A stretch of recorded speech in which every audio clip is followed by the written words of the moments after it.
오늘 뉴스특급 준비한 첫 번째 주제는 바로 이겁니다. 피해 갈 줄 알았는데 참사를 부른 선장의 착오 얘기를 지금부터 해보겠습니다. 짐작하시겠지만 낚싯배 참사 소식 지금부터 짚어봐야 할 것 같은데요. 먼저 저희는 현장부터 다녀오겠습니다. 해경이 낚싯배와 충돌한 급유선 선장과 선원을 긴급 체포해 조사 중입니다. 네, 사고 수습본부가 차려져 있는 인천해양경찰서에 나가 있는 취재기자 연결합니다. 성혜란 기자, 수사 상황 어떻게 진행되고 있습니까? 네, 해경은 어제 급유선에 타고 있던 선장과 선원을 긴급 체포해 1차 조사를 진행 중입니다. 선장 전모 씨는 사고 당시 낚싯배가 보였지만 피해갈 줄 알았다고 진술했는데요. 본인의 과실을 일부 인정한 겁니다. 경찰은 항해 시 선장이 다해야 할 주의의 의무를 다하지 않은 것으로 보고 과실치사 혐의로 선장과 선원에 대한 구속영장을 신청할 계획입니다. 또 사고 당시 급유선과 낚싯배가 같은 방향으로 가던 중이었으나 속력 차이가 나면서 충돌이 발생한 것으로 보고 있는데요. 좁은 해역에서 뒤따라오던 급유선이 낚싯배를 앞질러 가려 하면서 사고가 났을 가능성도 배제할 수 없습니다. 경찰은 사고가 난 급유선에서 GPS 위치 확인 장치와 CCTV 등을 확보한 만큼 이를 토대로 보다 정확한 사고 원인을 규명할 계획입니다. 또 해경은 어젯밤에 이어 오늘도 수중과 육상을 비롯한 일대를 수색하고 있지만 여전히 낚싯배 선장과 승객 1명 등 실종자 2명을 찾지 못하고 있습니다. 인근 양식장 그물에 실종자가 발견될 가능성도 있어 인근 어민들에게 협조를 구해드는 상태입니다. 오늘 오후 2시부터는 이 급유선과 낚싯배에 대한 현장 합동 감식이 이뤄질 예정입니다. 지금까지 인천해양경찰서에서 전해드렸습니다. 현장에서 들으셨던 것처럼 아직까지 2명이 실종 상태입니다. 많은 분들이 가장 궁금해하시는 부분은 역시 이 참사, 사고 원인일 겁니다. 오늘 대략적인 부분이 조금 나온 것 같은데 이현정 의원. 네. 명진 15, 그러니까 뒤에 따라오던 급유선 선장이 낚싯배를 봤다고 얘기를 하더라고요. 그러니까 지금 출발하는 그 시간 자체가 6시 15분이지 않습니까? 상당히 아침에 좀 안개도 많이 끼고 좀 앞이 잘 보이지 않는 그런 상황이었는데 사실 그 영흥대교 밑에 보면 수로가 굉장히 좁습니다. 이제 그런 상황에서 뒤에 오던 보급선이 사실 앞에 있는 배를 보고도 사실 이제 지나쳐 버리는 이런 상황이 된 거죠. 사실은 배에 있었던 낚시꾼들의 이야기 들어보면 뒤에서 뭔가 엔진 소리가 크게 났다는 거예요. 예. 근데 불빛이서 아니면 설마 하다가 갑자기 이제 배가 들이닥쳤다는 거거든요. 그런 걸 보면 일단 뒷배가 보급선 자체가 일단 전방 주시를 태만했거나 사실은 뭐 어떤 면에서 보면 이제 이 선장 이야기는 그냥 가는 줄 알았다라고 생각했다고 하는데 아마 좀 그런 착각이 있었지 않나 싶습니다. 예. 이 급유선 선장의 진술에도 당시 상황에는 여전히 많은 의문점들이 남아있습니다. 저희가 지금부터 그것을 분석해 볼 텐데요. 전복된 낚싯배에 타고 있었던 생존자 증언 먼저 듣고 오겠습니다. 출항을 해서 한 10여 분 정도 나갔는데 갑자기 여행분들이 뒤쪽에서 배 모양의 불빛이 있다고 그래서 배일 거야 그러고 그런가 보다 했는데 그 얘기를 하고 1분이 채 안 된 시간이었던 것 같아요.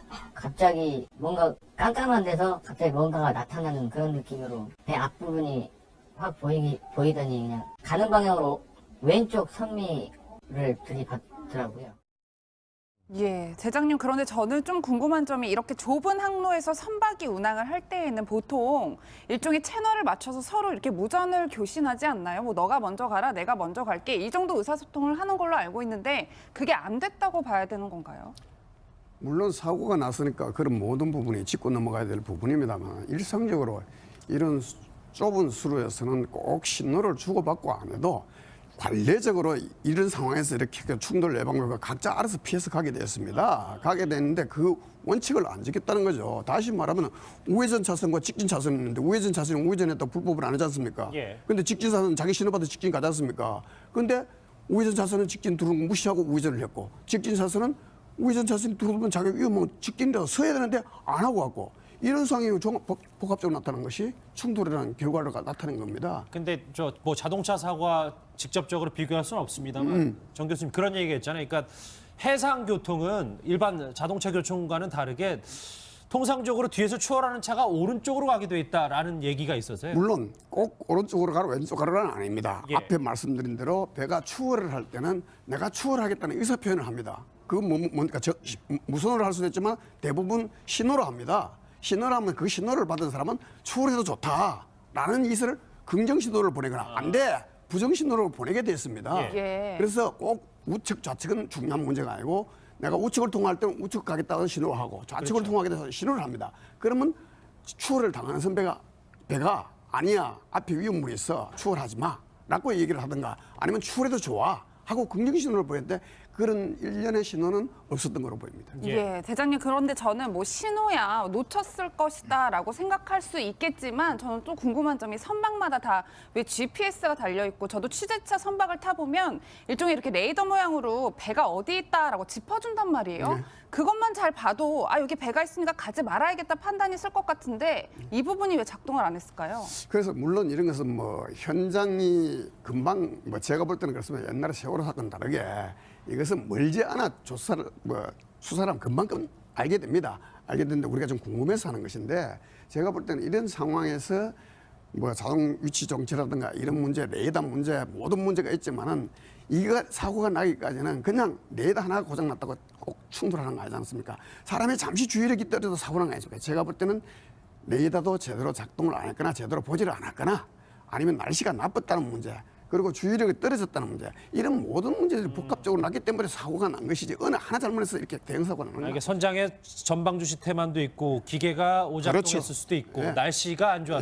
이 복합적으로 작용해서 저런 참사가 발생한 거죠. 뿐만 아니라 예. 두 배 중에 한 배라도 정확하게만 하고 있었다면 그렇죠. 사고까지는 안 가죠. 두 배가 다 예. 이런 주의력이 떨어진 상태에서 그런데 말씀 끌어서 죄송합니다만 저 앞에 가던 낚싯배 같은 경우는 그래도 뒤에서 추돌하는 거에 대한 주의력을 엄청나게 쏟을 수는 없는 거 아니겠습니까? 그래서 저희들이 현장을 안 봤기 때문에 예. 지금 다만 추정을 해서 하는 건데 현실적으로 보면 낚싯배가 더 빠른 배예요.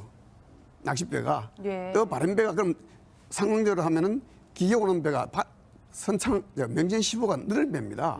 그런데 느린 배가 앞에 가는 배를 받았다라는 것은 사실상 성립이 안 되지 않습니까? 논리적이진 않죠. 그렇죠. 그래서 저 상황이라는 것은 꼭 앞에 갔다 뒤에 갔다를 떠나서 우리가 배가 항해를 하다 보면 자기 가는 길이 있습니다. 예. 가는 길을 받아 저쪽 배하고 나하고 관계가 충돌 침로로 간다 하는 것입니다. 예. 이 각도로 계속 가면 충돌을 하겠다 언젠가나. 그럴 때는 그 충돌 각도를 피하기 위해서 내가 키를 트든가 속력을 낮춰주든가 두 가지 방법 중에 하나는 해야 되는 겁니다. 예. 그런데 충돌 침로를 가는데 이 배도 그대로 저 배도 계속 가다 보니까 충돌했는데 저것이 뒤에서 왔다 봤다 앞에서 왔다 속력이 늦었다 했다 이 문제를 떠나서 충돌할 수밖에 없는 각도로 두 배가 동시에 갔다는 거 이렇게 이해를 하시면 됩니다. 예.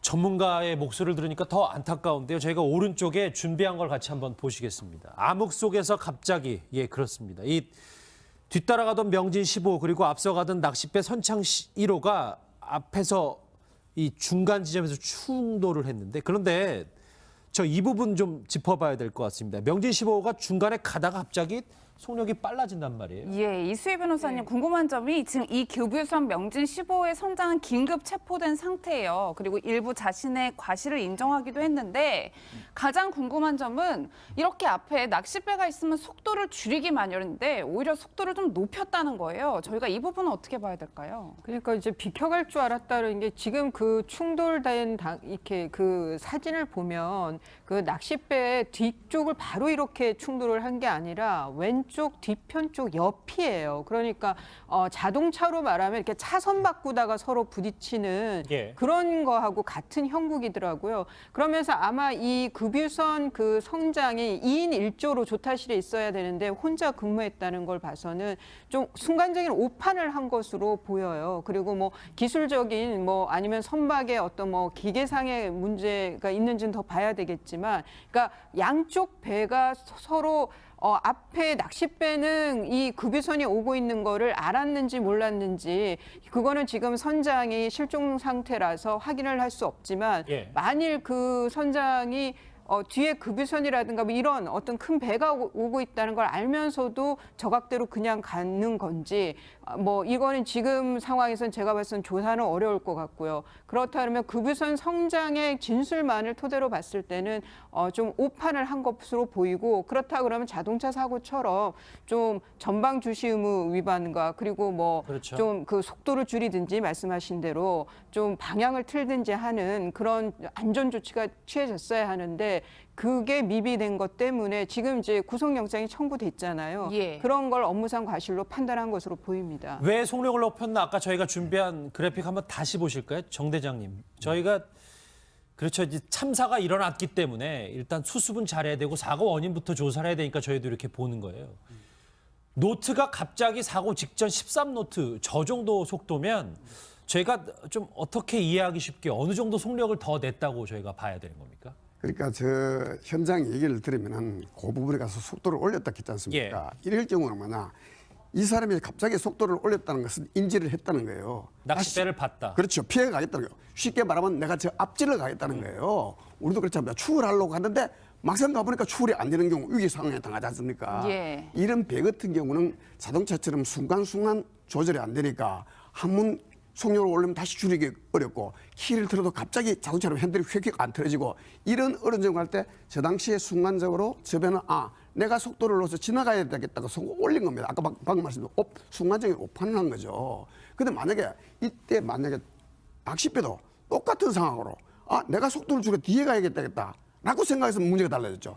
낚싯배도 똑같이 나 지나가야 되겠다 하면 이런 상황이 생긴다는 거죠. 그러니까 멀리부터 있어서 이런 상황이 생기지도 않고 미리 조처럼 생기지 않고 가까운 시간에 긴박하게 부딪히는데 상황 판단이 하고 너무나 오판이 겹쳐졌다. 이것이 일어난 사고의 원인이라고 보시면 됩니다. 낚싯배 운전자 그러니까 베테랑 선장 지금 실종도 했지만 네.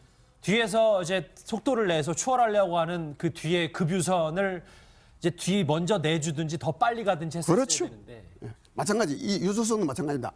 저 배가 지나갈 때까지 기다리겠다. 내가 속도를 낮췄으면 또 문제가 없는 거죠. 공교롭게 이런 것이 불행을 맞아진 그런 상황입니다. 이해가 좀 됐습니다. 저희가 사고 원인과 관련해서 당시 상황을 잘 알고 있는 생존자의 목소리 더 하나 더 들어보겠습니다. 전복이라는 자체를 느낄 새가 없이 저희는 튀겨 나갔기 때문에 휩쓸려서 나갔기 때문에 그거는 저희는 어디 있는지를 저희는 파악을 못했습니다. 그냥 이렇게 가는구나, 죽는구나 허무하더라고요. 떨어지시고 나서 바로 구조되신 편이네요. 한 10에서 15분 정도는 바다 위에 있었습니다. 저희가 살아도 죄인인 것 같고 뭐라 표현할 수 없을 정도로 마음이 아픈데요. 이런 일이 그냥 뭐 인재거나 무엇인 건 간에 순식간에 오는 거기 때문에 예, 뭐 대장님 참 안타까운 게 사실 6시 출항해서 6시 5분 사고가 난 거면 출항한 지 5분 만에 사고가 난 거란 말이에요. 그리고 사실 낚싯배나 급유선이나 이 항로를 한두 번 다녀봤을 게 아닌데 그렇죠. 이런 좁은 항로를 다닐 때에는 각별히 주의했어야 될 것 같은데 너무 안일하게 생각한 거 아닌가 양쪽 다 그런 생각이 좀 들어요. 그런 생각이 드는 것이 아니고 그런 것이 사실입니다. 왜냐하면 좁은 항로에서는 당연히 주의를 더 기울여야 되고 같이 운항하는 분들 더욱더 긴장을 더 해야 되는 겁니다. 사람도 더 긴장을 해야 되고 장비 작동도 더 필요하면 부가적으로 운영해야 되고 그래서 협수로 항해라는 특별한 항법이 있는 거예요. 그런데 이 사람들은 그런 절차를 거의 안 지켰다.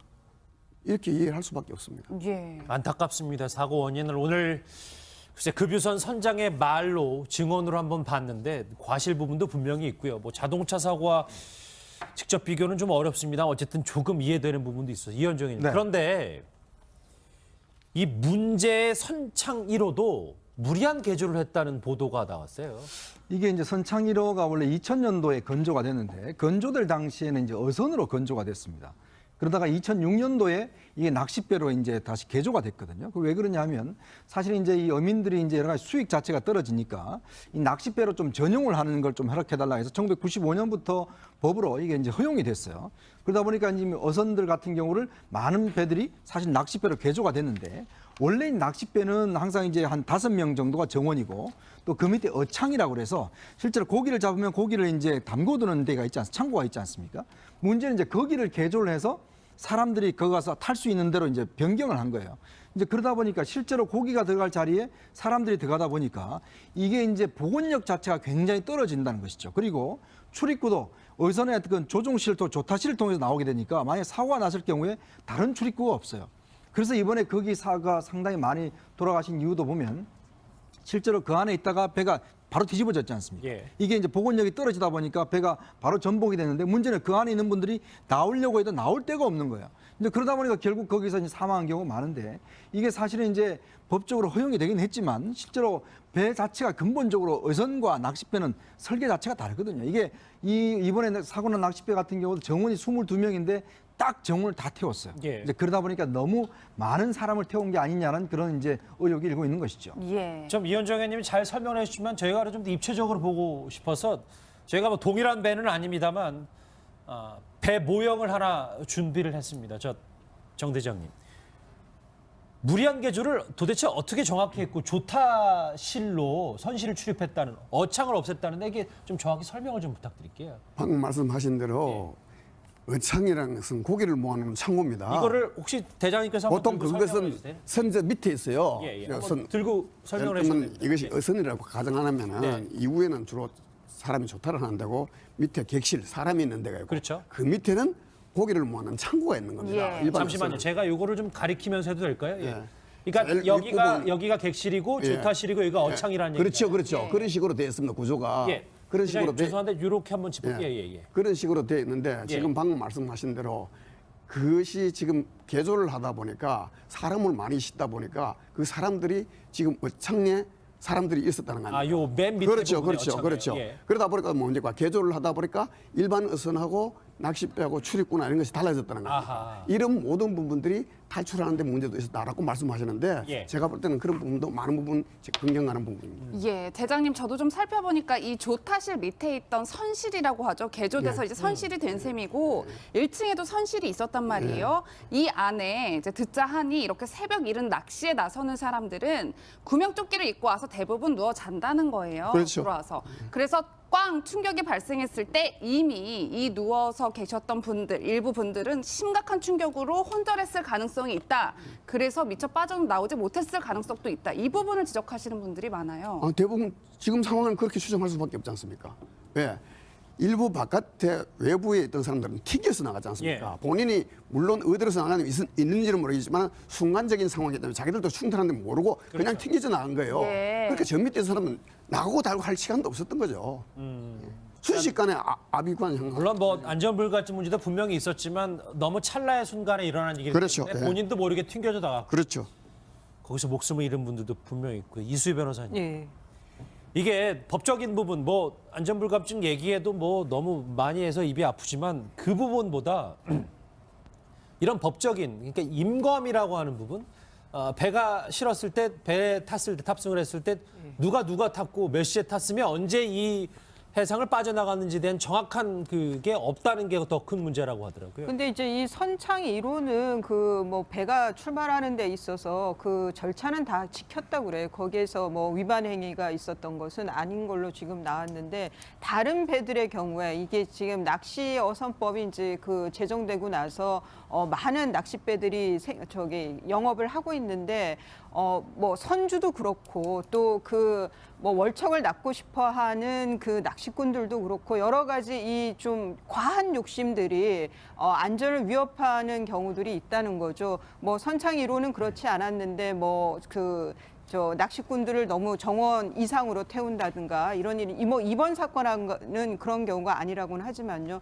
좀 그 세월호 때는 뭐 이 사건하고는 비교가 안 될 일이기는 하지만 예. 그때 우리가 안전에 대한 의식을 좀 각성해야 된다라고 했잖아요. 이후로도 뭐 썩 나아진 거는 없어 보여요. 이번에도 해경 출동이 뭐 이전에 비해서 빨랐느니 아니다 뭐 갑론을박이 있지만 예. 피해가 너무 컸다는 거 22명 중에 12명의 사망은 너무 피해가 컸다는 면에서 아직은 좀 안전에 있어 미흡하다는 그 아쉬움이 남습니다. 지금 화면에 보시는 게 저 인천 해경 전용부도에 지금 수습돼 있는 선창 1호의 모습.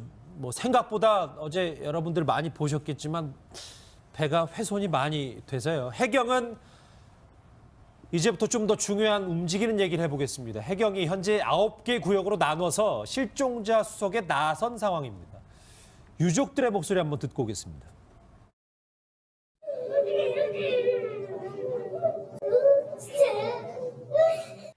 그냥 죽이면서 지금 나던데 스트레스도 풀린 것 같아서 그냥 사고가 안 나고 낚시 좋아하니까 그냥 인천 그 영흥 그 바다에 가니까 혹시나 해서 전화를 해봤어요.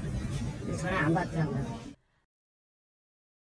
아까 좀 배의 모습을 잠깐 같이 봤잖아요, 대장님. 저 정도의 충격이면은 뭐 아까 얘기했던 1초가 아니라 정말 짧은 시간에 큰 추돌 사고가 났다고 봐야 되는 거죠. 그렇습니다. 저는 처음 저걸 지금 완전히 인양한 상태에서 봤는데 어제 수중에서 볼 때는 저는 얼마까지 심각하게 생각을 했느냐면은 배 바닥이 완전히 파손된 걸로 봤어요. 누끌이 부러진 걸로 봤어요. 그래서 이것이 혹시 배가 오늘 과속으로 해서 상부 구조물이 부딪힌 거 아니냐까지 심각하게 봤는데 실제로 오늘 아침에 다시 보니까 늑골이 핵심 파손 부분이 아니고 좌연 현측이었습니다. 그렇다면 저거는 일반 함정들이 흔히 충돌할 때 일어날 수 있는 상황들이다. 그런데 그 파손 개수를 보니까 충격이 순간적이지만 컸겠다. 그래서 안에 있는 사람들도 충격을 많이 받았겠다. 그래서 짧은 시간이지만은 피해자가 많았다. 이렇게 볼 수 있습니다. 예, 이현정 의원님, 네. 뭐 지금 실종자 두 분도 빨리 찾아야 되는 게 급선무인데 어제 새벽 6시 발생이란 말이에요. 지금까지 못 찾고 있어요. 어떻게 저희가 생각을 해야 될까요? 일단 어제 이제 배 밖에 계신 분들은 바로 튕겨져 나가서 실제로 이제 구명조끼를 입고 있었으니까 이제 그 근처에 바로 이제 그 충돌했던 급유선이 이제 일부 이제 구조를 한 것 같아요. 근데 지금 이 지역 자체가 조수 간만해체가 굉장히 심한 지역입니다. 예. 그러다 보니까 이제 어떤 파도의 흐름 자체가 굉장히 심하고 당시에도 파도가 굉장히 높았다고 그래요. 그런 걸로 상정을 해보면 실제 이제 이 충돌하게 되면 이제 튕겨져 나간 분들 같은 경우는 이제 급속도로 다른 지역으로 흘러갈 수가 있거든요. 얼마 전에 그 아마 일본 쪽에 이제 쪽에서 이지삼이 이제 일반 유조선에 충돌된 사고가 아마 있었습니다. 예. 그때도 보면 사실 이지삼과 유조 충돌했을 때 많은 분들이 이제 사망을 했거든요. 이제 그거와 비슷하게 이것도 마찬가지로 그런 식으로 이제 상황이 벌어졌는데 문제는 많은 분들이 이 그 조수간만의 차 때문에 파도에 휩쓸려서 다른 곳으로 빠른 시간에 흘러갔을 가능성이 높아요. 그래서 어제 밤 사이에 이제 이 범위 지역을 굉장히 넓혀서 조명탄을 쏘고 수색을 했지만 현재로서는 일단 찾지 못했고 아마 지금은 이제 해변가 중심으로 만약에 이게 이제 저 파도에 따라서 아마 이제 해변 쪽으로 흘러갔을 가능성이 높다고 보고 일단 지금 경찰들이 지금 해변 쪽에 수색을 지금 강화하고 있는 상황입니다. 지금 예. 방금 전에 지금 그래픽 잠깐 다시 보실게요. 7명은 어떻게 생존했는지가 좀 구현은 됐는데 정 대장님 30시간이 넘었잖아요. 이거 글쎄 우리 뭐 세월호 때도 많이 익히 잘 들어 살고 있는 에어포켓도 있지만 지금 외부에서 바다로 다른 곳으로 추락했을 가능성이 크면 수색 작업 어떻게 좀 더 잘했으면 좋겠는지 가능성이 1%라도 저희가 노력을 해야 되니까요. 그래서 수색을 한다는 것은 저 넓은 바다를 정말로 바늘구멍처럼 수색할 수는 없지 않습니까? 그럼 가장 효율적인 방법은 뭐냐?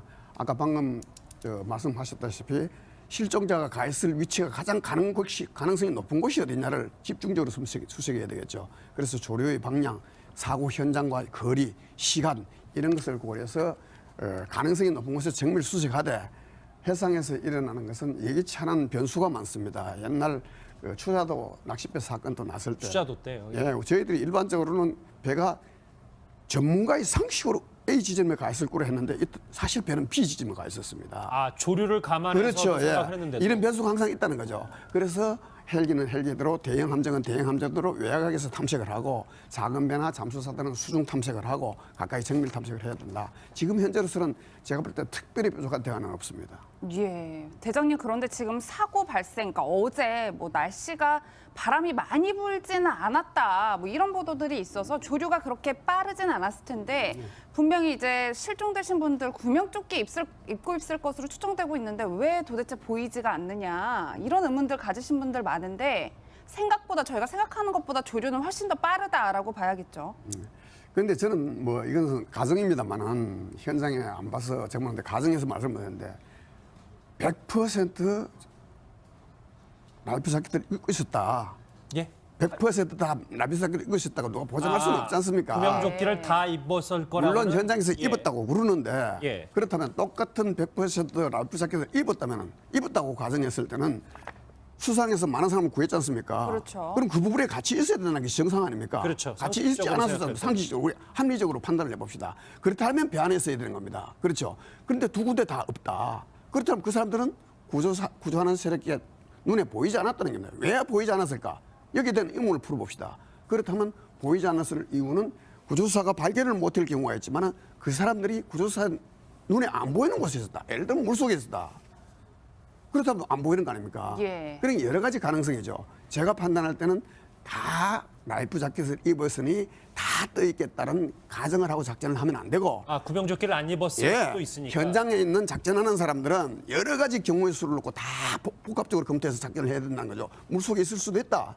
또 참 아주 극적인 경우지만 본인이 헤엄쳐서 무인도 갔을 수 있다. 이런 경우까지 가정하고 현장에서 작전을 해야 되는 겁니다. 예. 그러니까 이제 구명조끼 같은 경우도 사실 이제 그냥 일반적인 그냥 구명만 되는 이거 말고 사실 이제 세월호 사건 이후에 이제 좀 위치 추적기라든지 그다음에 이제 빛을 발사한다든지 이런 것들도 좀 업그레이드가 돼야 되는데 사실 지금 많은 낚싯배 이제 법상 이제 구명조끼를 갖춰놓기는 하지만 이거는 그냥 단순한 구명조끼에 그냥 물에 뜨는 것 작용밖에 하지 않거든요. 예. 문제는 이제 지금 필요한 게 뭐냐면 바로 이제 이제 구명 자켓을 입고 갔을 때 자신의 위치를 이제 발사해 주는 게 있습니다. 그리고 또 불빛을 내서 자신의 위치를 이제 확인해 줄 수가 있는 게 있거든요. 예. 이런 것도 좀 업그레이드 돼야 될 시점인 것 같습니다. 예. 하나만 정 대장님께 더 여쭤볼게요. 서울, 경기, 인천 지역이 어제보다 오늘 더 춥거든요. 근데 어제 사망한 숨진 채 발견된 안타까운 이 피해자들의 보니까 저체온증 얘기가 많이 나와서 30시간 정도 지났고 지금 만약에 해수 온도가 만약 많이 낮다면 저체온증이 위협이 더 큰 거라고 봐야 되겠습니다. 그건 너무 당연한 얘기죠. 이게 상식적인 얘기죠. 원래 우리 저체온증이라는 개념 자체가 정의가 뭐냐면은 우리 36.5도 아닙니까? 예. 35도시부터 저체온증을 인정하기 시작합니다. 아하. 그래서 어제 같은 경우 바닷물 온도가 10도 미만으로 나왔어요. 엄청나게 차온 겁니다. 우리가 상식적으로 생각하는 10도하고 실제 10도하고는 엄청납니다. 쉽게 설명을 드릴게요. 목욕탕에 가면요. 따뜻한 물 찬물이죠. 우리가 아주 찹다고 느낀 찬물에 들어갔을 때 그 찬물 온도가 21도 내외입니다. 맞아요. 예, 예. 그건 저기 13도였어. 내가 높여서 13도로 갑니다. 어쩌면 13도 미만일 수도 있어요. 그것은 뭐냐. 민간인이 아무 대책 없이 부딪혔을 때 치명적일 수 있다는 겁니다. 직접적인 원인은 아니더라도 무조건 시간이 지나면 그런 예. 영향이 있다는 거죠. 예. 피해갈 수 없는 사실입니다. 예. 대장님, 지금 많은 시청자분들 중에서 취미생활로 낚시를 꼽는 분들이 참 많으시단 말이에요, 요즘. 앞으로 이런 개인 낚싯배를 이용하시는 분들이 꽤 계실 텐데 이번에는 사고가 이 밑에 있는 선실, 조타실 밑에 있는 선실과 1층에 있는 선실에 갇혀서 참사를 당하신 분들이 참 많았는데 앞으로 이런 개인 낚싯배를 이용하려면 어떻게 저희가 이용하는 게 가장 안전하다? 왜 밖에 있다가 튕겨나가는 게 꼭 안전하다고는 볼 수 없잖아요. 근데 사고는 안 나야겠지만 만일에 대비해서 저희가 어떻게 탑승을 하는 게 가장 안전할까요? 그래서 방금 말씀하신 대로 가장 중요한 것은 사고가 안 나야죠. 미연에 방지를 해야죠. 방지를 하는데 그러나 벽에 하나 사고가 났을 경우에는 아까 우리 이 패널께서 말씀하신 대로 라이프 자켓을 또 현대화한다든가 확인하기 쉽게 한다든가 이런 방법은 부수적이라는데 문제는 이런 것이 우리가 사고가 났을 때 안전 얘기는 거의 국민이 동의합니다. 모든 사람이 동의를 합니다. 2년 지나면은 여기에 동의하는 사람이 별로 없습니다. 가장 중요한 문제는 여기에 직접 관여되는 사람들이 대부분 영시민들입니다. 그런 사람들은 먹고 살아야 되는 문제입니다. 예. 그런 문제가 걸리다니까 현실 문제고 그렇죠. 괴리가 생기는 거죠. 그래서 우리는 적어도 이제는 안전 문제만큼은 조금 비용과 시간이 들더라도 조금 불편을 감수하는 예. 그런 자세가 전제돼야 된다. 이렇게 말씀드립니다. 예. 알겠습니다. 정리를 좀 해볼게요. 이 낚싯배 참사 얘기를요. 어쨌든 오늘 오전에 이 급유선 선장이 이 낚싯배를 봤지만 피해갈 줄 알았다. 그래서 본인은 뭐 속력을 높였는지 뭐 그거 여부는 앞으로 봐야 되겠습니다만 이수희 변호사님. 예. 과실치사자의 선장의 예. 혐의가 최대 형량 뭐 이것도 궁금해하시는 분들이 있습니다. 이건 단순 과실이 아니라 업무상 과실치사가 되고 피해자들이 워낙 많기 때문에요. 이게 이제 그 법정 형량은 5년 이하의 금고인데 지금 경합범이라 많이 들어보셨을 거예요. 그러면은 지금 선고형은 7년 6월이 최대치입니다. 이게 뭐 정상 참작할 만한 거는 피해자들하고 유족들하고 합의가 된다고 하면 그보다는 좀 낮을 수 있겠지만 무엇보다도 이 선장도 지금 굉장한 그 죄의식을 갖고 많이 심적으로 힘들 거란 생각이 드네요. 예. 알겠습니다. 네, 저희 뉴스톱 제작진은 이 실종된 2명이 어서 좋은 소식이 들려왔으면 좋겠다는 바람 가지면서 첫 번째 주제 마무리하겠습니다. 것으로 보입니다. 왜 속력을 높였나 아까 저희가 준비한 그래픽 한번 다시 보실까요? 정 대장님. 저희가 그렇죠. 이제 참사가 일어났기 때문에 일단 수습은 잘해야 되고 사고 원인부터 조사를 해야 되니까 저희도 이렇게 보는 거예요. 노트가 갑자기 사고 직전 13노트 저 정도 속도면 저희가 좀 어떻게 이해하기 쉽게 어느 정도 속력을 더 냈다고 저희가 봐야 되는 겁니까? 그러니까 저 현장 얘기를 들으면은 그 부분에 가서 속도를 올렸다 했지 않습니까? 예. 이럴 경우는 뭐냐? 이 사람이 갑자기 속도를 올렸다는 것은 인지를 했다는 거예요. 낚싯배를 봤다. 그렇죠. 피해 가겠다는 거예요. 쉽게 말하면 내가 저 앞질러 가겠다는 거예요. 우리도 그렇잖아요. 추월하려고 하는데 막상 가보니까 추월이 안 되는 경우 위기 상황에 당하지 않습니까? 예. 이런 배 같은 경우는 자동차처럼 순간순간 조절이 안 되니까 한 번 속력을 올리면 다시 줄이기 어렵고 키를 틀어도 갑자기 자동차로 핸들이 휙휙 안 틀어지고 이런 어려운 점을 할 때 저 당시에 순간적으로 저 배는 내가 속도를 넣어서 지나가야 되겠다고 속을 올린 겁니다. 아까 방금 말씀드린 순간적인 오판을 한 거죠. 근데 만약에 이때 낚싯배도 똑같은 상황으로 내가 속도를 줄여 뒤에 가야겠다 라고 생각해서 문제가 달라졌죠. 낚싯배도 똑같이 나 지나가야 되겠다 하면 이런 상황이 생긴다는 거죠. 그러니까 멀리부터 있었으면 이런 상황이 생기지도 않고 미리 조처럼 생기지 않고 가까운 시간에 긴박하게 부딪히는데 상황 판단이 하고 너무나 오판이 겹쳐졌다. 이것이 일어난 사고의 원인이라고 보시면 됩니다. 낚싯배 운전자 그러니까 베테랑 선장 지금 실종도 했지만 네. 뒤에서 이제 속도를 내서 추월하려고 하는 그 뒤에 급유선을 이제 뒤 먼저 내주든지 더 빨리 가든지 했어야 그렇죠. 되는데 예. 마찬가지 이 유조선도 마찬가지다. 저 배가 지나갈 때까지 기다리겠다. 내가 속력을 낮췄으면 또 문제가 없는 거죠. 공교롭게 이런 것이 불행을 맞아진 그런 상황입니다. 이해가 좀 됐습니다. 저희가 사고 원인과 관련해서 당시 상황을 잘 알고 있는 생존자의 목소리 하나 더 들어보겠습니다. 전복이라는 자체를 느낄 새가 없이 저희는 튀겨 나갔기 때문에 휩쓸려서 나갔기 때문에 그거는 저희는 어디 있는지를 저희는 파악을 못했습니다. 그냥 이렇게 가는구나, 죽는구나 허무하더라고요. 떨어지시고 나서 바로 구조되신 편이네요. 한 10에서 15분 정도는 바다 위에 있었습니다. 저희가 살아도 죄인인 것 같고 뭐라 표현할 수 없을 정도로 마음이 아픈데요. 이런 일이 그냥 뭐 인재거나 무엇인 건 간에 순식간에 오는 거기 때문에 예, 뭐 대장님 참 안타까운 게 사실 6시 출항해서 6시 5분 사고가 난 거면 출항한 지 5분 만에 사고가 난 거란 말이에요. 그리고 사실 낚싯배나 급유선이나 이 항로를 한두 번 다녀봤을 게 아닌데 그렇죠. 이런 좁은 항로를 다닐 때에는 각별히 주의했어야 될 것 같은데 너무 안일하게 생각한 거 아닌가 양쪽 다 그런 생각이 좀 들어요. 그런 생각이 드는 것이 아니고 그런 것이 사실입니다. 왜냐하면 좁은 항로에서는 당연히 주의를 더 기울여야 되고 같이 운항하는 분들 더욱더 긴장을 더 해야 되는 겁니다. 사람도 더 긴장을 해야 되고 장비 작동도 더 필요하면 부가적으로 운영해야 되고 그래서 협수로 항해라는 특별한 항법이 있는 거예요. 그런데 이 사람들은 그런 절차를 거의 안 지켰다. 이렇게 이해를 할 수밖에 없습니다. 예. 안타깝습니다. 사고 원인을 오늘 글쎄 급유선 선장의 말로 증언으로 한번 봤는데 과실 부분도 분명히 있고요. 뭐 자동차 사고와 직접 비교는 좀 어렵습니다. 어쨌든 조금 이해되는 부분도 있어요. 이현정입니다. 네. 그런데 이 문제의 선창 1호도 무리한 개조를 했다는 보도가 나왔어요. 이게 이제 선창 1호가 원래 2000년도에 건조가 됐는데 건조될 당시에는 이제 어선으로 건조가 됐습니다. 그러다가 2006년도에 이게 낚싯배로 이제 다시 개조가 됐거든요. 그 왜 그러냐면 사실 이제 이 어민들이 이제 여러 가지 수익 자체가 떨어지니까 이 낚싯배로 좀 전용을 하는 걸 좀 허락해달라 해서 1995년부터 법으로 이게 이제 허용이 됐어요. 그러다 보니까 이제 어선들 같은 경우를 많은 배들이 사실 낚싯배로 개조가 됐는데 원래 낚싯배는 항상 이제 한 5명 정도가 정원이고 또 그 밑에 어창이라고 그래서 실제로 고기를 잡으면 고기를 이제 담궈두는 데가 있지 않습니까? 창고가 있지 않습니까? 문제는 이제 거기를 개조를 해서 사람들이 거기 가서 탈 수 있는 대로 이제 변경을 한 거예요. 이제 그러다 보니까 실제로 고기가 들어갈 자리에 사람들이 들어가다 보니까 이게 이제 복원력 자체가 굉장히 떨어진다는 것이죠. 그리고 출입구도 어선의 어떤 조종실도 조타실을 통해서 나오게 되니까 만약에 사고가 났을 경우에 다른 출입구가 없어요.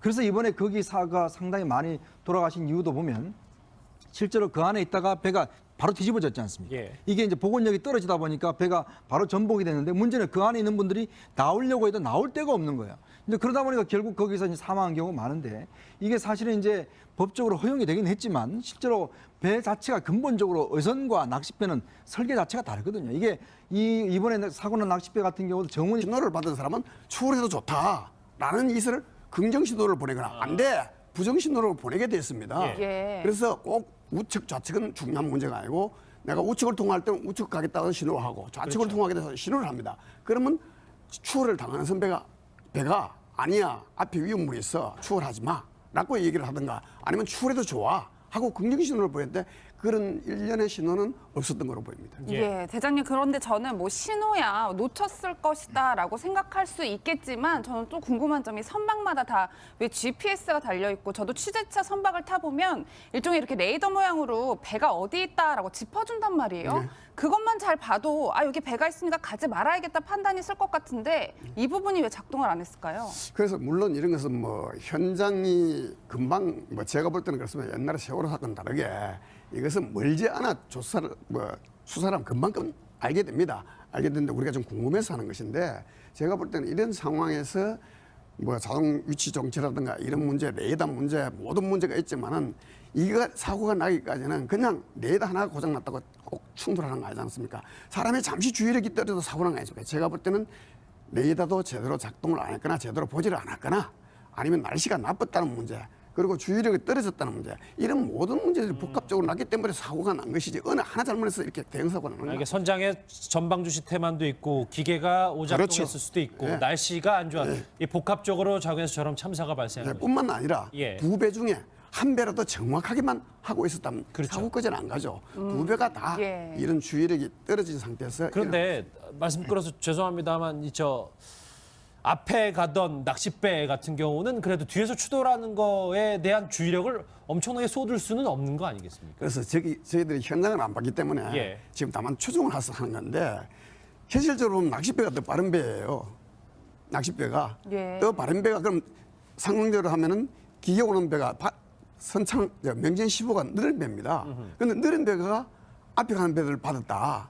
라는 것은 사실상 성립이 안 되지 않습니까? 논리적이진 않죠. 그렇죠. 그래서 저 상황이라는 것은 꼭 앞에 갔다 뒤에 갔다를 떠나서 우리가 배가 항해를 하다 보면 자기 가는 길이 있습니다. 예. 가는 길을 받아 저쪽 배하고 나하고 관계가 충돌 침로로 간다 하는 것입니다. 예. 이 각도로 계속 가면 충돌을 하겠다 언젠가나. 그럴 때는 그 충돌 각도를 피하기 위해서 내가 키를 트든가 속력을 낮춰주든가 두 가지 방법 중 하나는 해야 되는 겁니다. 예. 그런데 충돌 침로를 가는데 이 배도 그대로 저 배대로 계속 가다 보니까 충돌했는데 저것이 뒤에서 왔다 박았다 앞에서 왔다 속력이 늦었다 했다 이 문제를 떠나서 충돌할 수밖에 없는 각도로 두 배가 동시에 갔다는 거 이렇게 이해를 하시면 됩니다. 예.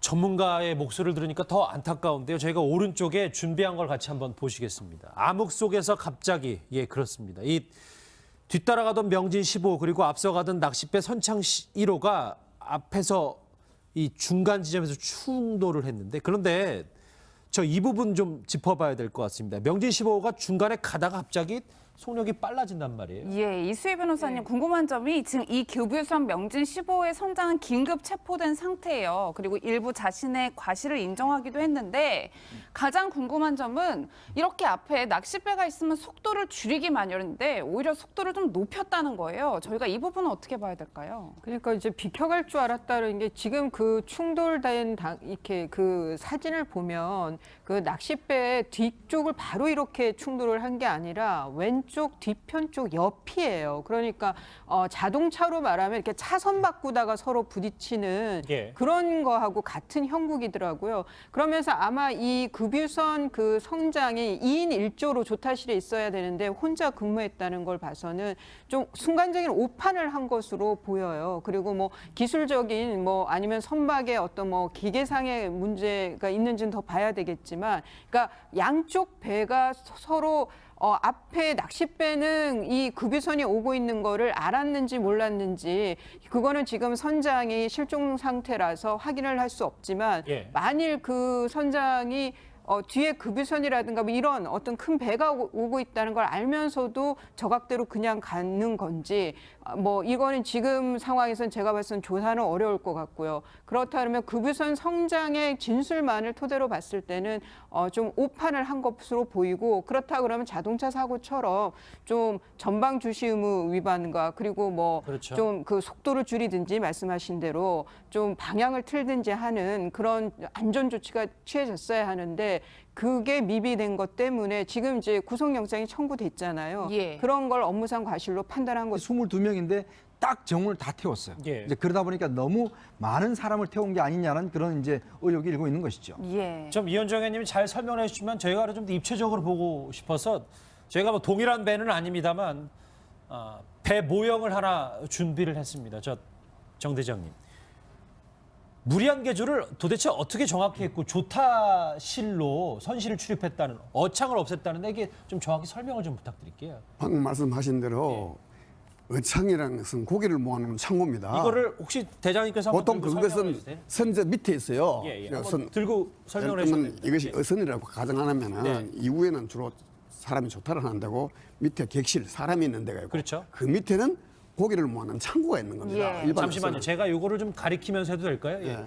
그러니까 제일 여기가 윗부분. 여기가 객실이고 예. 조타실이고 여기가 어창이라는 그렇죠, 얘기죠. 그렇죠. 예. 그런 식으로 되어 있습니다. 구조가 예. 그런 식으로 그냥 돼. 죄송한데 이렇게 한번 짚어. 예. 예. 그런 식으로 되어 있는데 예. 지금 방금 말씀하신 대로 그것이 지금 개조를 하다 보니까 사람을 많이 싣다 보니까 그 사람들이 지금 어창에 사람들이 있었다는 겁니다. 아, 요 맨 밑에 그렇죠, 부분에 그렇죠, 어창이에요. 그렇죠. 예. 그러다 보니까 뭔지가 개조를 하다 보니까 일반 어선하고 낚싯배하고 출입구나 이런 것이 달라졌다는 겁니다. 아하. 이런 모든 부분들이 탈출하는데 문제도 있었다라고 말씀하시는데 예. 제가 볼 때는 그런 부분도 많은 부분 긍정하는 부분입니다. 예, 대장님 저도 좀 살펴보니까 이 조타실 밑에 있던 선실이라고 하죠. 개조돼서 이제 선실이 된 셈이고 1층에도 선실이 있었단 말이에요.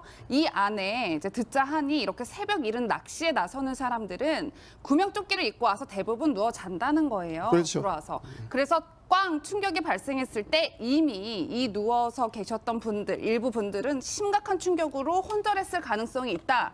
그래서 미처 빠져나오지 못했을 가능성도 있다. 이 부분을 지적하시는 분들이 많아요. 대부분 지금 상황은 그렇게 추정할 수밖에 없지 않습니까? 왜?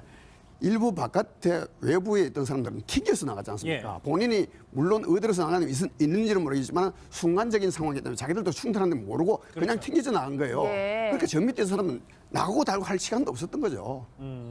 순식간에 아비관 향. 물론 뭐 안전불 같은 문제도 분명히 있었지만 너무 찰나의 순간에 일어난 일이기 그렇죠. 때문에 예. 본인도 모르게 튕겨져 나갔고 그렇죠. 거기서 목숨을 잃은 분들도 분명히 있고요. 이수희 변호사님. 예. 이게 법적인 부분, 뭐 안전불감증 얘기해도 뭐 너무 많이 해서 입이 아프지만 그 부분보다 이런 법적인, 그러니까 임검이라고 하는 부분, 배가 실었을 때, 배에 탔을 때, 탑승을 했을 때 누가 탔고 몇 시에 탔으면 언제 이 해상을 빠져나갔는지에 대한 정확한 그게 없다는 게 더 큰 문제라고 하더라고요. 근데 이제 이 선창 1호는 그 뭐 배가 출발하는 데 있어서 그 절차는 다 지켰다고 그래요. 거기에서 뭐 위반 행위가 있었던 것은 아닌 걸로 지금 나왔는데 다른 배들의 경우에 이게 지금 낚시 어선법이 이제 그 제정되고 나서 많은 낚싯배들이 영업을 하고 있는데 뭐 선주도 그렇고 또 그 뭐 월척을 낚고 싶어 하는 그 낚시꾼들도 그렇고 여러 가지 이 좀 과한 욕심들이 안전을 위협하는 경우들이 있다는 거죠. 뭐 선창 1호는 그렇지 않았는데 뭐 저 낚시꾼들을 너무 정원 이상으로 태운다든가 이런 일이 뭐 이번 사건은 그런 경우가 아니라고는 하지만요. 좀 그 세월호 때는 뭐 이 사건하고는 비교가 안 될 일이기는 하지만 예. 그때 우리가 안전에 대한 의식을 좀 각성해야 된다라고 했잖아요. 이후로도 뭐 썩 나아진 거는 없어 보여요. 이번에도 해경 출동이 뭐 이전에 비해서 빨랐느니 아니다 뭐 갑론을박이 있지만 예. 피해가 너무 컸다는 거 22명 중에 12명의 사망은 너무 피해가 컸다는 면에서 아직은 좀 안전에 있어 미흡하다는 아쉬움이 남습니다. 지금 화면에 보시는 게 저 인천 해경 전용 부두에 지금 수습돼 있는 선창 1호의 모습. 뭐 생각보다 어제 여러분들 많이 보셨겠지만 배가 훼손이 많이 돼서요. 해경은 이제부터 좀 더 중요한 움직이는 얘기를 해보겠습니다. 해경이 현재 9개 구역으로 나눠서 실종자 수속에 나선 상황입니다. 유족들의 목소리 한번 듣고 오겠습니다.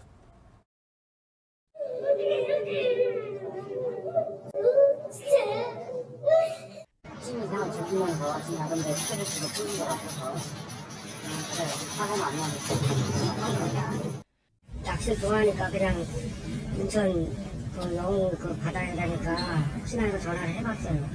근데 전화 안 받더라고요. 아까 좀 배의 모습을 잠깐 같이 봤잖아요, 대장님. 저 정도의 충격이면은 뭐 아까 얘기했던 1초가 아니라 정말 짧은 시간에 큰 추돌 사고가 났다고 봐야 되는 거죠. 그렇습니다. 저는 처음 저걸 지금 완전히 인양한 상태에서 봤는데 어제 수중에서 볼 때는 저는 얼마까지 심각하게 생각을 했느냐면은 배 바닥이 완전히 파손된 걸로 봤어요. 누끌이 부러진 걸로 봤어요. 그래서 이것이 혹시 배가 오늘 과속으로 해서 상부 구조물에 부딪힌 거 아니냐까지 심각하게 봤는데 실제로 오늘 아침에 다시 보니까 늑골이 핵심 파손 부분이 아니고 좌연 현측이었습니다. 그렇다면 저거는 일반 함정들이 흔히 충돌할 때 일어날 수 있는 상황들이다. 그런데 그 파손 개수를 보니까 충격이 순간적이 좀 컸겠다. 그래서 안에 있는 사람들도 충격을 많이 받았겠다. 그래서 짧은 시간이지만은 피해자가 많았다. 이렇게 볼 수 있습니다. 예, 이현정 의원님, 네. 뭐 지금 실종자 2분도 빨리 찾아야 되는 게 급선무인데 어제 새벽 6시 발생이란 말이에요. 지금까지 못 찾고 있어요. 어떻게 저희가 생각을 해야 될까요? 일단 어제 이제 배 밖에 계신 분들은 바로 튕겨져 나가서 실제로 이제 구명조끼를 입고 있었으니까 이제 그 근처에 바로 이제 그 충돌했던 급유선이 이제 일부 이제 구조를 한 것 같아요. 근데 지금 이 지역 자체가 조수간만해체가 굉장히 심한 지역입니다. 예. 그러다 보니까 이제 어떤 파도의 흐름 자체가 굉장히 심하고 당시에도 파도가 굉장히 높았다고 그래요. 그런 걸로 상정을 해보면 실제 이제 이 충돌하게 되면 이제 튕겨져 나간 분들 같은 경우는 이제 급속도로 다른 지역으로 흘러갈 수가 있거든요. 얼마 전에 그 아마 일본 쪽에 이제 쪽에서 이지스함이 이제 일반 유조선에 충돌된 사고가 한번 있었습니다. 예. 그때도 보면 사실 이지스함과 유조 충돌했을 때 많은 분들이 이제 사망을 했거든요. 이제 그거와 비슷하게 이것도 마찬가지로 그런 식으로 이제 상황이 벌어졌는데 문제는 많은 분들이 이 그 조수간만의 차 때문에 파도에 휩쓸려서 다른 곳으로 빠른 시간에 흘러갔을 가능성이 높아요. 그래서 어제 밤 사이에 이제 이 범위 지역을 굉장히 넓혀서 조명탄을 쏘고 수색을 했지만 현재로서는 일단 찾지 못했고 아마 지금은 이제 해변가 중심으로 만약에 이제 저 파도에 따라서 아마 이제 해변 쪽으로 흘러갔을 가능성이 높다고 보고 일단 지금 경찰들이 지금 해변 쪽에 수색을 지금 강화하고 있는 상황입니다. 지금 예. 방금 전에 지금 그래픽 잠깐 다시 보실게요. 7명은 어떻게 생존했는지가 좀 구현은 됐는데 정 대장님 30시간이 넘었잖아요. 이거 글쎄 우리 뭐 세월호 때도 많이 익히 잘 들어 살고 있는 에어포켓도 있지만 지금 외부에서 바다로 다른 곳으로 추락했을 가능성이 크면 수색 작업 어떻게 좀 더 잘했으면 좋겠는지 가능성이 1%라도 저희가 노력을 해야 되니까요. 그래서 수색을 한다는 것은 저 넓은 바다를 정말로 바늘구멍처럼 수색할 수는 없지 않습니까? 그럼 가장 효율적인 방법은 뭐냐? 아까 방금 말씀하셨다시피 실종자가 가 있을 위치가 가장 가능성이 높은 곳이 어디냐를 집중적으로 수색해야 되겠죠. 그래서 조류의 방향, 사고 현장과 거리, 시간 이런 것을 고려해서 가능성이 높은 곳에 정밀 수색하되 해상에서 일어나는 것은 예기치 않은 변수가 많습니다. 옛날 그 추자도 낚싯배 사건도 났을 때 추자도 때요. 예, 저희들이 일반적으로는 배가 전문가의 상식으로 A 지점에 가 있을 거로 했는데 사실 배는 B 지점에 가 있었습니다. 아 조류를 감안해서 그렇죠. 생각을 예. 했는데 이런 변수가 항상 있다는 거죠. 그래서 헬기는 헬기대로 대형 함정은 대형 함정대로 외곽에서 탐색을 하고 작은 배나 잠수사들은 수중 탐색을 하고 가까이 정밀 탐색을 해야 된다. 지금 현재로서는 제가 볼 때 특별히 부족한 대안은 없습니다. 예, 대장님 그런데 지금 사고 발생, 그러니까 어제 뭐 날씨가 바람이 많이 불지는 않았다, 뭐 이런 보도들이 있어서 조류가 그렇게 빠르진 않았을 텐데 분명히 이제 실종되신 분들 구명조끼 입고 있을 것으로 추정되고 있는데 왜 도대체 보이지가 않느냐 이런 의문들 가지신 분들 많은데 생각보다 저희가 생각하는 것보다 조류는 훨씬 더 빠르다라고 봐야겠죠. 그런데 저는 뭐 이건 가정입니다만은 현장에 안 봐서 정말 가정에서 말씀드렸는데 100% 라이프자켓을 입고 있었다. 예. 100%다 라이프자켓을 입고 있었다고 누가 보장할 수는 없지 않습니까? 구명조끼를 다 입었을 거라고. 물론 현장에서 입었다고 그러는데 예. 그렇다면 똑같은 100% 라이프자켓을 입었다고 가정했을 때는 수상해서 많은 사람을 구했지 않습니까? 그렇죠. 그럼 그 부분에 같이 있어야 되는 게 정상 아닙니까? 그렇죠. 같이 있지 상식적으로 않아서 생각해서. 상식적으로 우리 합리적으로 판단을 해봅시다. 그렇다면 배 안에 있어야 되는 겁니다. 그렇죠. 그런데 두 군데 다 없다. 그렇다면 그 사람들은 구조하는 세력이 눈에 보이지 않았다는 겁니다. 왜 보이지 않았을까? 여기에 대한 의문을 풀어봅시다. 그렇다면 보이지 않았을 이유는 구조사가 발견을 못할 경우가 있지만 그 사람들이 구조사 눈에 안 보이는 곳에 있었다. 예를 들면 물속에 있었다. 그렇다면 안 보이는 거 아닙니까? 예. 그러니까 여러 가지 가능성이죠. 제가 판단할 때는 다 라이프 자켓을 입었으니 다 떠 있겠다는 가정을 하고 작전을 하면 안 되고 아 구명조끼를 안 입었을 수도 있으니까. 현장에 있는 작전하는 사람 오늘 뉴스특급 준비한 첫 번째 주제는 바로 이겁니다. 피해 갈 줄 알았는데 참사를 부른 선장의 착오 얘기를 지금부터 해보겠습니다. 짐작하시겠지만 낚싯배 참사 소식 지금부터 짚어봐야 할 것 같은데요. 먼저 저희는 현장부터 다녀오겠습니다.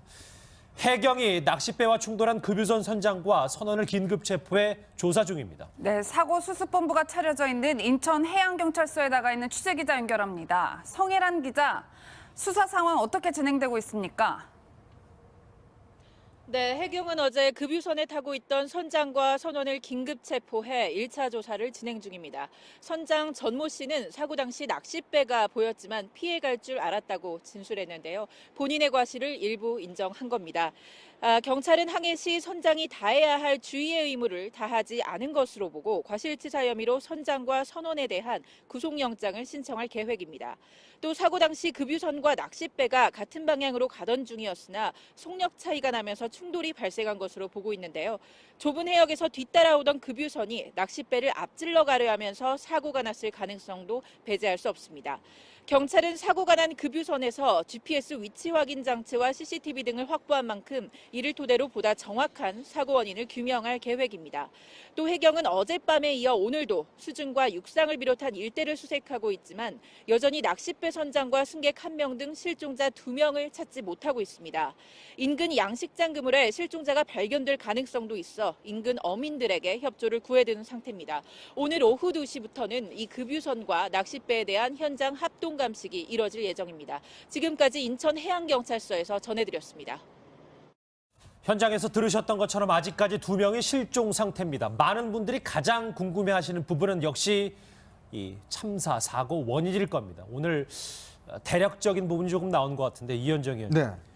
명진 15, 그러니까 뒤에 따라오던 급유선 선장이 낚싯배를 봤다고 얘기를 하더라고요. 그러니까 지금 출발하는 그 시간 자체가 6시 15분이지 않습니까? 상당히 아침에 좀 안개도 많이 끼고 좀 앞이 잘 보이지 않는 그런 상황이었는데 사실 그 영흥대교 밑에 보면 수로가 굉장히 좁습니다. 이제 그런 상황에서 뒤에 오던 보급선이 사실 앞에 있는 배를 보고도 사실 이제 지나쳐 버리는 이런 상황이 된 거죠. 사실은 배에 있었던 낚시꾼들의 이야기 들어보면 뒤에서 뭔가 엔진 소리가 크게 났다는 거예요. 예. 근데 불빛이서 아니면 설마 하다가 갑자기 이제 배가 들이닥쳤다는 거거든요. 그런 걸로 보면 일단 뒷배가 보급선 자체가 일단 전방 주시를 태만했거나 사실은 뭐 어떤 면에서 보면 이제 이 선장 이야기는 그냥 가는 줄 알았다라고 생각했다고 하는데 아마 좀 그런 착각이 있었지 않나 싶습니다. 예. 이 급유선 선장의 진술에도 당시 상황에는 여전히 많은 의문점들이 남아있습니다. 저희가 지금부터 그것을 분석해 볼 텐데요. 전복된 낚싯배에 타고 있었던 생존자 증언 먼저 듣고 오겠습니다.